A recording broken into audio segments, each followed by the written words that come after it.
সেদিন ক্লাসের সবচেয়ে সুন্দরী মেয়েটি দাঁড়িয়ে কাঁদতে কাঁদতে বলেছিল আমি নাকি তার বুকে হাত দিয়েছিলাম, আমি নাকি তাকে নষ্ট করতে চেয়েছিলাম। সেদিন সবাই আমার দিকে ঘৃণা নিয়ে তাকিয়েছিল। ক্লাসের প্রায় ৮০ জন ছাত্রছাত্রী সবাই আমাকে খারাপ ভেবেছিল। সবাই মেয়েটির কান্না ভেজা কণ্ঠ বিশ্বাস করেছিল। আমার সবচেয়ে কাছের বন্ধুটাও আমার থেকে দূরে চলে গিয়েছিল। আমার সবচেয়ে প্রিয় শিক্ষকটাও আমার গালে চর মেরে বলেছিল তোমাকে সবচেয়ে ভালো ছাত্র ভাবতাম, তবে তুমি আজকে যে কাজটি করেছো তার জন্য তোমার উপর থেকে আমার সমস্ত ভালোবাসা শেষ হয়ে গিয়ে। যে নিজেকে একজন ভালো মানুষ হিসেবে প্রতিষ্ঠিত করতে পারে না, সে যত ভালোই ছাত্র হোক না কেন, কোনো লাভ নেই।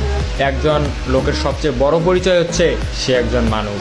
তুমি এখনো মানুষ হতে পারোনি, যদি পারো মানুষ হয়ে যাও। সেদিন আমি ক্লাসের কারো দিকেই চোখ তুলে তাকাতে পারিনি। কোনো অপরাধ না করেও নিজেকে অনেক বড় অপরাধী মনে হয়েছিল। আমার দুঃখটা সেদিন কারো সাথেই শেয়ার করতে পারিনি। যতটুকু সময় ক্লাসে ছিলাম শুধু মাটির দিকে চেয়ে চোখের পানি ফেলেছিলাম। সেদিন আমি বুঝেছিলাম চোখের পানিরও দাম কম আর বেশি হয়, কারণ মেয়েটার চোখের পানি দেখে সবাই ইমোশনাল হয়ে গিয়েছিল। আমি সত্যিই মেয়েটার সাথে এসব কিছু করেছি কিনা এসব কেউ ভাবেও নি, চিন্তাও করেনি। সবাই মেয়েটার চোখের পানি দেখে তার সব কথাই বিশ্বাস করে নিয়েছিল। আমার চোখের পানি কাউকে আবেগী করতে পারিনি। আমার মতোই আমার চোখের পানিটাও কম দামি। আমি সেদিন ক্লাস থেকে চলে আসার সময় আবার ওই মেয়েটির সাথে কথা বলি, যে সবার সামনে আমাকে খারাপ বানিয়ে দিয়েছে। তার কাছে গিয়ে বলি তুমি এমনটা না করলেও পারতে। তুমি হয়তো ভেবেছিলে এমনটা করার পর আমি তোমার সম্পর্কে মানুষকে অন্য কিছু বলবো যা কেউ বিশ্বাস করবে না।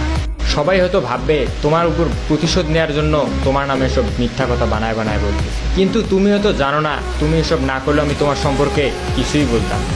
তবে ভয় পেও না, এখনো তোমার সম্পর্কে কাউকে কিছুই বলবো না। যে মানুষটা সবার সামনে আমাকে খারাপ বানিয়েছে আমি তাকে সবার সামনে খারাপ বানাতে চাই না। কলেজ থেকে বাসায় ফেরার পথে যখন দেখলাম সবাই আমার দিকে তাকিয়ে আছে, তখন আমার বুঝতে বেশি একটা অসুবিধা হলো না। আমার খবরটা হয়তো এলাকার সবাই জেনে গিয়েছে, তাই আমার দিকে এভাবে তাকিয়ে আছে। আর এসব খবর তো অলওয়েজ বাতাসের মাধ্যমে ছড়ায়, আমারটা হয়তো সেভাবেই ছড়িয়েছে। যখন বাসার সামনে গেলাম দেখি বাবা আর মা দরজার সামনে দাঁড়িয়ে আছে। এটা হচ্ছে আমার সৎ মা। দেখেই বুঝলাম হয়তো তারা কলেজের খবর জেনে গিয়েছে। তখন আমিও সেটা বুঝতে পেরে আমি বললাম বাবা আমি কিছু করিনি।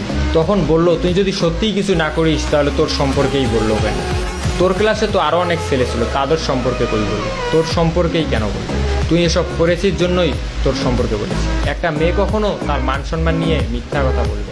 মিথ্যা তো তুই বলছিস আমাদের সাথে। সৎমা যখন আমাকে কথাগুলো বললো তখন আমি চুপচাপ দাঁড়িয়েছিলাম, মাটির দিকে তাকিয়ে চোখের পানি অঝরে ফেলছিলাম। কি বলবো কিছুই বুঝতেছি না।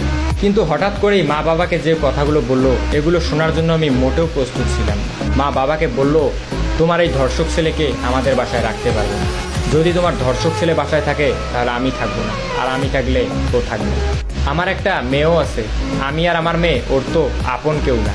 সুযোগ পেলে কি না কি পড়ে বসবে, তুমি ওকে বের করে দাও বাসা থেকে। মা যখন বাবাকে কথাগুলো বললো আমার চোখ দিয়ে শুধু পানিই পড়ছে। আমি একসময় ভাবতাম আমার সৎমা হলে একসময় ঠিকই আমাকে আপন করে নেবে। আজ নিজেকে সবচেয়ে অপবিত্র মনে হচ্ছে।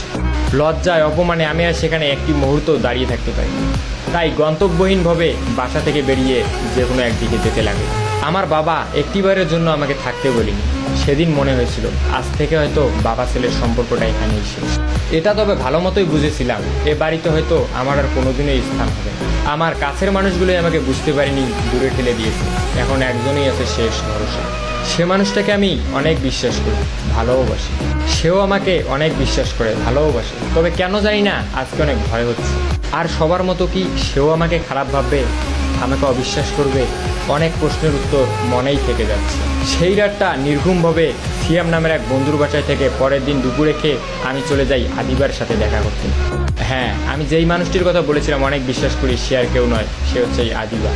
কিন্তু আদিবার সঙ্গে দেখা করতে গিয়ে আমি যা দেখলাম তা নিজের চোখে বিশ্বাস করতে পারি। কারণ সে আজ একা আসেনি, তার সাথে একটি মেয়েও এসেছে। তার সাথে যে মেয়েটি এসেছে সেটা আর কেউ নয়, এটা সেই মেয়েটাই যেই মেয়েটা আমাকে ক্লাসে অপমান করেছিল। কিন্তু আমি বুঝতে পারলাম না আদিবার সাথে মেয়েটার কিসের সম্পর্ক। আদিবার কোনো কাজিন নাকি বান্ধবী? আসলে এই পুরো স্টোরিটা আমার এক ফলোয়ার আমাকে টেক্সট করেছিল এবং বলেছিল যাতে আমি এই গল্পটা পড়ে আপনাদের শোনাই। অ্যান্ড গল্পটার সেকেন্ড পার্টও আছে।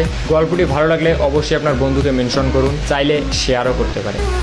এই ভিডিওতে 5K লাইক এবং 500 কমেন্ট হলেই ইনশাল্লাহ দ্বিতীয় পর্ব আসবে। সো আজকের মতো আল্লাহ।